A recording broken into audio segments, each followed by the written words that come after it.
அதான் நீ கரூர் பேச்சை பார்த்தீங்களே, கரூர் பேச்சை இன்னும் முதலமைச்சர் அந்தஸ்துக்கே வரல.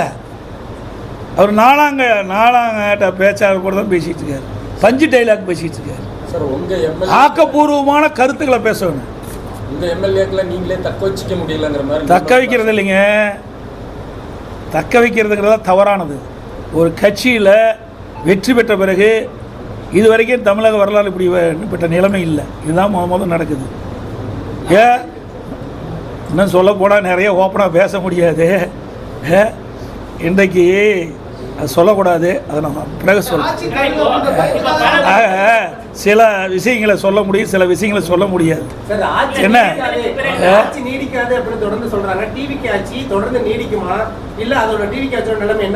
அதான் நான் ஏற்கனவே சொன்னேன். இப்போ ஸ்டாண்ட் இருக்குது, அந்த 3 ஸ்டாண்டு 3 காலும் சரியாக இருந்தால் தான் அந்த ஸ்டாண்டு நின்று நீங்கள் வந்து தொலைக்காட்சி சரியாக இயக்க முடியும். இப்போ அவருக்கு இருக்குது 2 கால் தான் இருக்குது. ஒரு கால் இரவல் கால், அது இடச்சின்னு வச்சுக்க. எப்படி இந்த நம்முடைய கேமரா சாஞ்சிருவோம், அது மாதிரி இந்த ஆட்சி சாஞ்சி போயிடும். அந்த கூட்டணி கட்சியில் அங்கம் வைக்கின்ற தலைவர்களை அனுசரிக்க வரைக்கும் இந்த கட்சி நிலைக்கும். இன்றைக்கு அந்த கூட்டணியில் அங்கம் வைக்கின்ற கட்சி தலைவர்களாக நாளுக்கு ஒரு செய்தி சொல்லிட்டு இருக்கிறாங்க. நீங்கள் எல்லாம் பத்திரிகையில் ஊடகத்தில் வருகின்ற செய்தித்தான் நான் சொல்கிறேன்.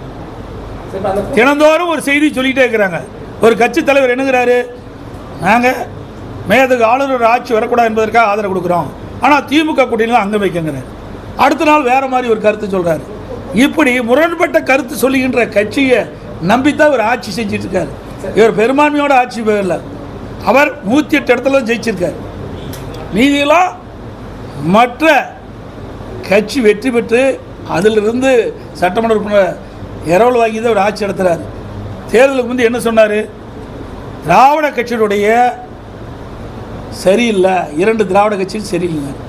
இப்போது ஒரு திராவிட கட்சியில் பல கூட்டணிகள் அங்கம் வச்சு அதில் வெற்றி பெற்று அதில் வந்தவர்கள் தான் அந்த ஆட்சி அமைப்பதற்கு உறுதுணையாக இருக்கிறாங்க. அப்புறம் தேர்தல் ஒரு பேச்சு, தேர்தல் முடிஞ்ச ஒரு பேச்சா, இரட்டை வேணுமா? திமுக வந்து கூட்டு சேரணும் அப்படின்னு திருமாவளவன் சொல்றாரு. இதை எப்படி பாக்குறீங்க? இது அவருடைய கருத்து தான். தினந்தோறும் ஒரு கருத்து சொல்லிட்டு இருக்காரு. எந்த கருத்தை எடுத்துக்கிறது இணைஞ்சு கூட்டணி அமைக்கும் அப்படின்னு ஒரு கட்டுக்கதையை கட்டி விட்டுருக்குறாங்க.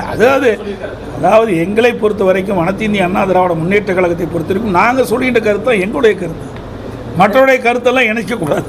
புரிஞ்சுக்கிட்டீங்களா? ஒவ்வொருவருக்கும் ஒரு கருத்து இருக்குது. எங்களை பொறுத்த வரைக்கும் அனைத்து இந்திய அண்ணா திராவிட முன்னேற்ற கழகத்தை பொறுத்து உங்களுக்கு தெரியும். பொன்மனச்செம்மல் புரட்சித் தலைவர் எம்ஜிஆர் இந்த இயக்கத்தை துவங்கின்ற பொழுது தீய சக்தி திமுக என்று சொல்லி தான் தொடங்கினார். அந்த நிலைப்பாட்டில் இன்ற வரைக்கும் இருக்கிறோம். 195 இடத்துல நான் எழுச்சி பயணம் மேற்கொண்டேன்.